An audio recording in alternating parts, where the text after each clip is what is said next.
हम खगोल शास्त्र के बारे में कोई भी ज्ञान, जैसे सौर मंडल है, सूरज है, पृथ्वी है, सूर्य के बहुत सारे ग्रह हैं, ग्रहों के बहुत सारे उपग्रह हैं, इन सब के बारे में जो भी ज्ञान पाते हैं या हमने जो पढ़ा है बचपन से, तो दो ही नाम हम जानते हैं, एक तो कॉपरनिकस और दूसरा गैलीलियो।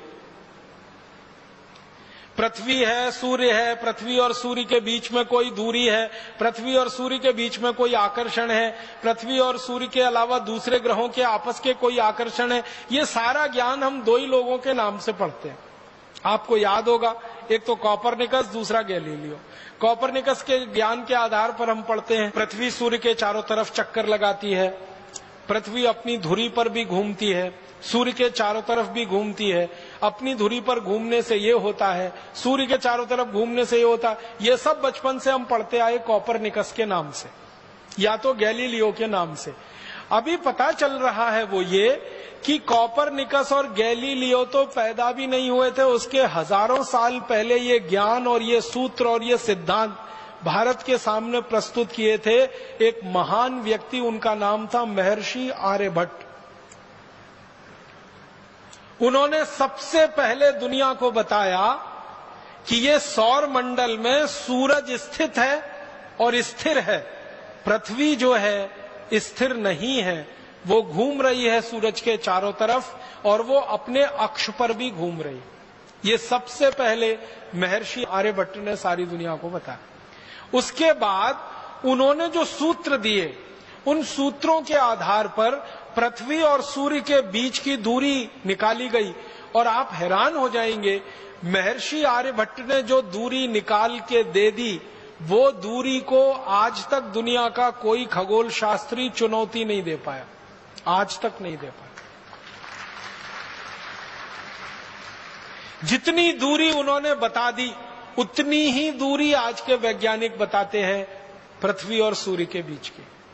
और तीसरी महत्व की बात महर्षि आर्यभट्ट ने जो सारी दुनिया को बताई वो ये कि सूर्य जो है ये निरापद नहीं है, इसमें बहुत सारे काले धब्बे हैं और ये काले धब्बे की जो थ्योरी है, इसको स्टीफन हॉकिंग्स नाम के एक आधुनिक वैज्ञानिक ने अपने नाम से लिखवा लिया है और वर्ड पेटेंट ले लिया है, ब्लैक होल थ्योरी।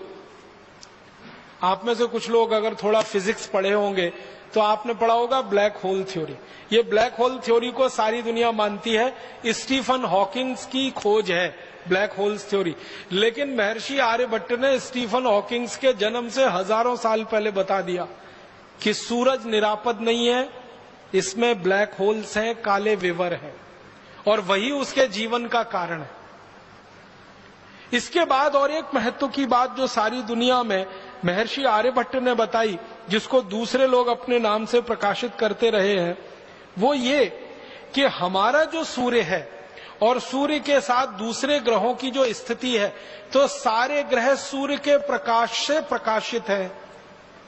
दूसरे ग्रहों के पास अपना कोई प्रकाश नहीं है, सूर्य के प्रकाश से ही वो सब प्रकाशित हैं।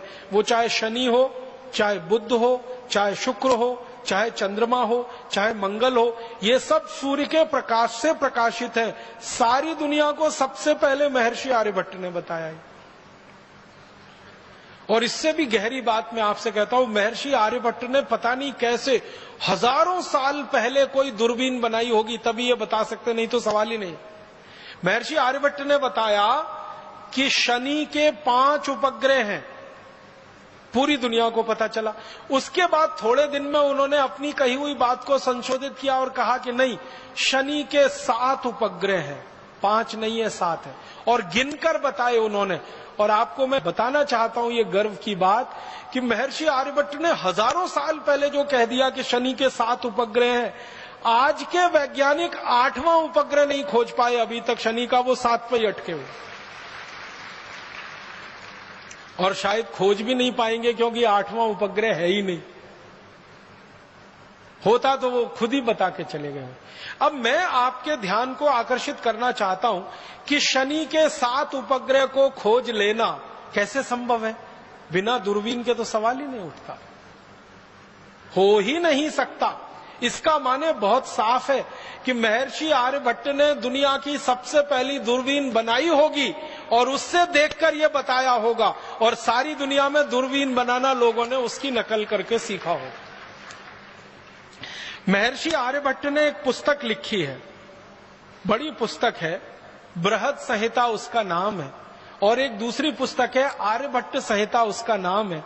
इन दोनों पुस्तकों में सैकड़ों नहीं हजारों सूत्र हैं सूरज के बारे में, चंद्रमा के बारे में और दूसरे ग्रहों के सूरज के अंतर संबंधों के बारे में।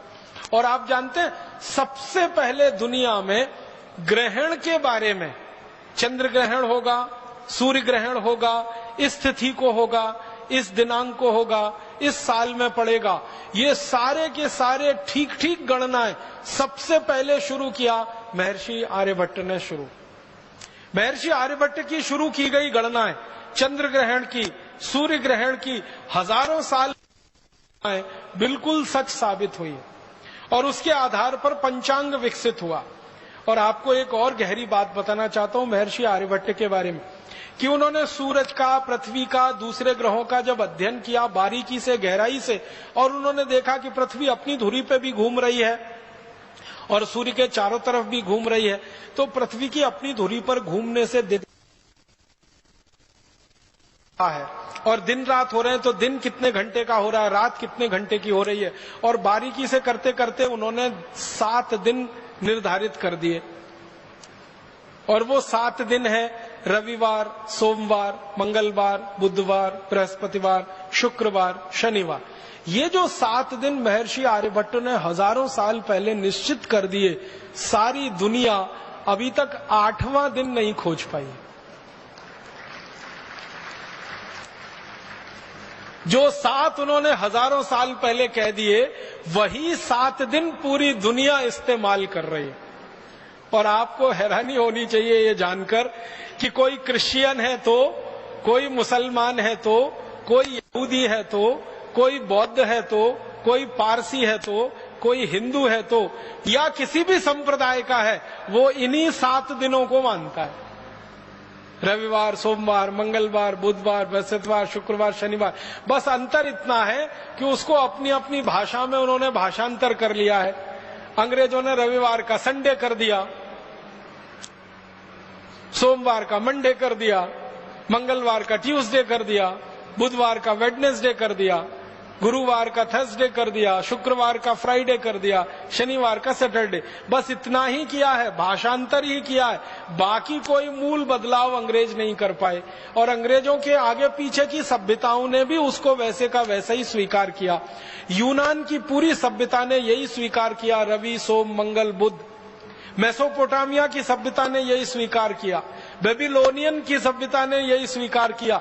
दुनिया में जो बड़ी बड़ी सभ्यताएं मानी जाती हैं, सब में ये रवि, सोम, मंगल, बुध, बृहस्पति, शुक्र, शनि ही है। और ये भारत की देन है सारी दुनिया की सभ्यताओं को, जिसमें वो एक कदम भी आगे हमसे बढ़ नहीं पाए हैं। जितना हमने खोज के बता दिया, वहीं पर पूरी दुनिया रुकी हुई है अभी तक। बहुत बड़ा योगदान है महर्षि आर्यभट्ट का इस खगोल शास्त्र की दुनिया। और एक दो छोटी बातें बताता हूं कि महर्षि आर्यभट्ट का एक और बहुत बड़ा योगदान है सारी दुनिया के लिए, गणित का। गणित के बारे में 2-3 रोचक तथ्य मैं आपको कहना चाहता हूं। गणित में जो त्रिकोणमिति होती है ना, आपने तो पढ़ा होगा बचपन में, हम लोग अंग्रेजी में उसको ट्रिग्नोमेट्री कहते हैं।